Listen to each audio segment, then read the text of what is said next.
Assalamualaikum warahmatullahi wabarakatuh.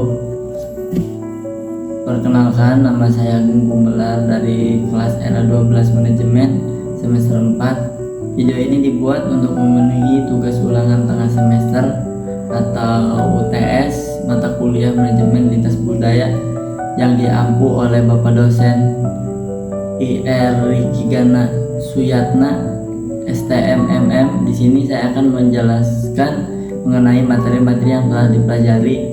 Langsung saja saya akan menjelaskan tentang definisi manajemen, yaitu yang pertama PDCA atau POAC atau yang suka disebut plan, DO, cek atau ACT, dan goal yang artinya manajemen beberapa dalam mengatur sumber daya agar mencapai tujuan suatu organisasi tersebut.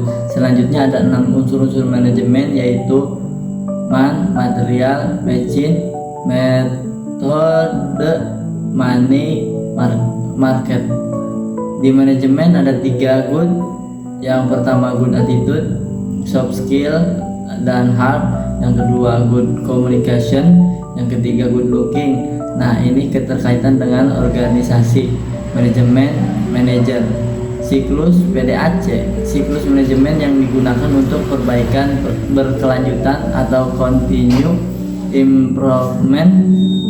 KPI atau yang disebut Key Performance Indicator digunakan untuk mengukur kinerja individu atau organisasi. Faktor kesuksesan, top leader memiliki peran utama dalam membawa organisasi ke arah yang lebih baik. Selanjutnya ada konsep SKA atau skill knowledge attitude, artinya skill, kemampuan, teknik, dan praktis yang harus dimiliki seorang. Knowledge, pemahaman dan wawasan terkait bidang tertentu. Attitude, sikap dan karakter dalam menjalankan tugas, termasuk keberanian mengambil risiko. Selanjutnya saya akan membahas tentang budaya. Budaya organisasi mempengaruhi cara kerja dan keberhasilan dalam mencapai tujuan. Nah, kebudayaan itu berkaitan dengan aspek-aspek yang melibatkan akal. Sementara budaya merujuk pada daya dari budi yang berupa cipta, rasa, dan karsa.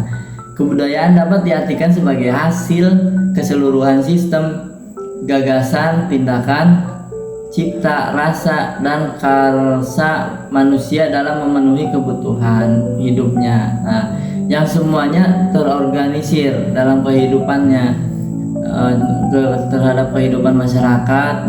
Contohnya, mengapa penting mempelajari manajemen lintas budaya?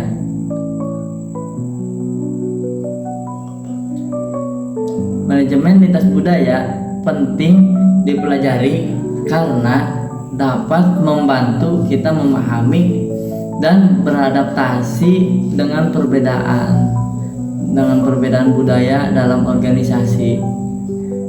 Dengan mempelajari, kita dapat meningkatkan efisiensi kerja, kinerja tim, dan menghindari gegar budaya. Contohnya, ketika TKI bekerja di luar negeri dengan perbedaan budaya yang sangat nyata, tentunya kita harus mempelajari budaya mereka.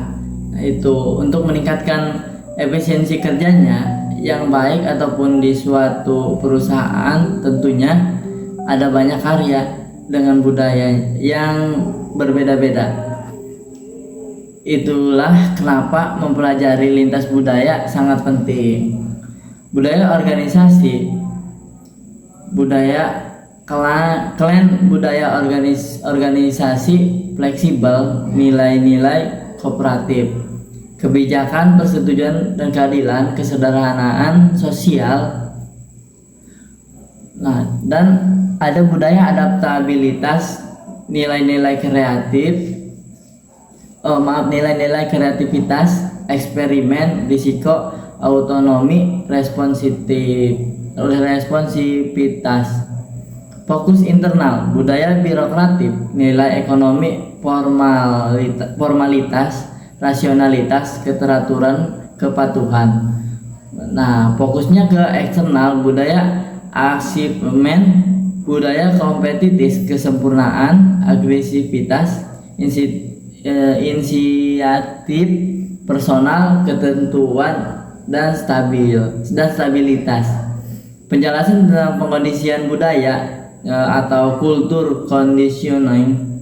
Pengkondisian budaya atau kultur conditioning adalah proses pembelajaran dan internalisasi nilai, norma, perilaku, serta keyakinan dan khas dari suatu budaya tertentu. Nah, proses ini terjadi melalui interaksi individu dengan lintas budaya di sekitarnya, seperti keluarga, pendidikan, masyarakat, dan media.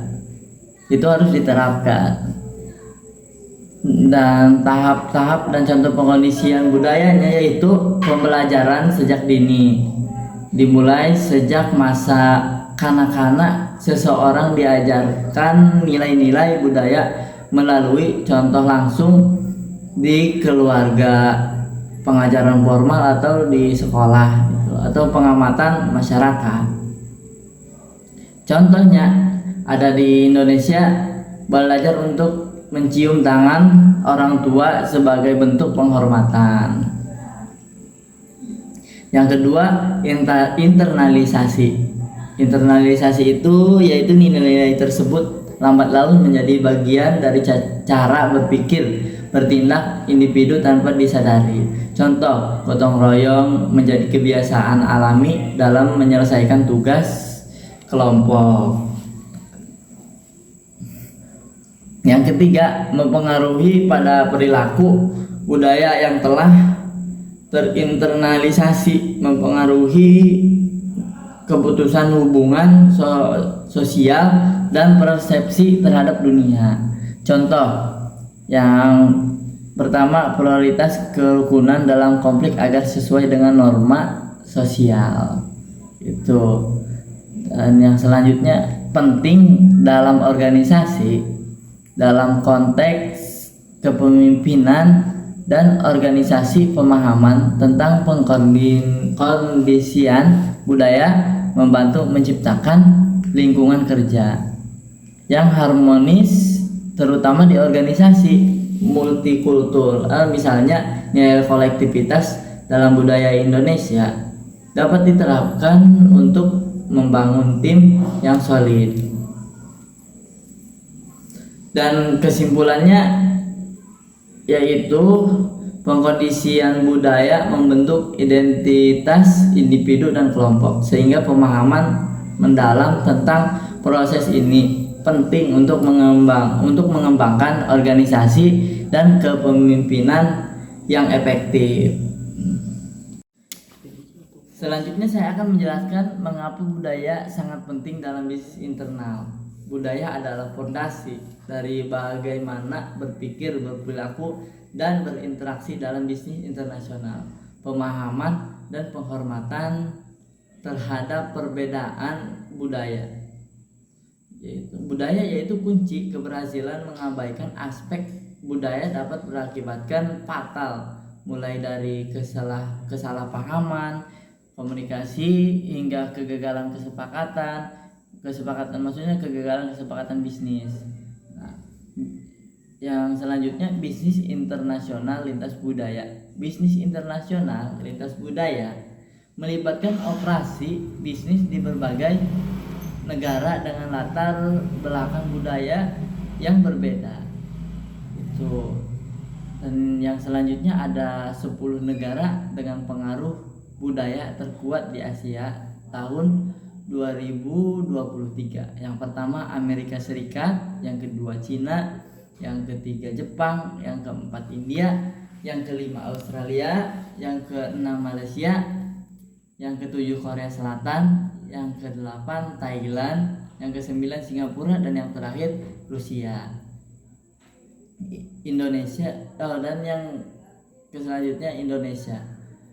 Negosiasi bisnis internasional lintas budaya, contohnya yaitu yang pertama, mungkin dalam negosiasinya dengan mitra bisnis di Jepang, penting untuk memahami bahwa komunikasi yang formal tak langsung dengan menghargai hierarki sangat penting. Hindari berbicara terlalu cepat atau langsung, dan perhatikan bahasa tubuh dan ekspresi wajah mitra bisnis. Dengan memahami dan menghormati perbedaan budaya, kita dapat membangun hubungan-hubungan yang kita mencapai kesepakatan yang saling menguntungkan. Mungkin pemahaman budaya, komunikasi yang efektif, kepercayaan dan keharmonisasian, kesadaran dan fleksibilitas. Sekian dari saya. Apabila ada kata-kata yang salah, mohon dimaafkan. Wabillahi taufiq wal hidayah. Wassalamualaikum warahmatullahi wabarakatuh.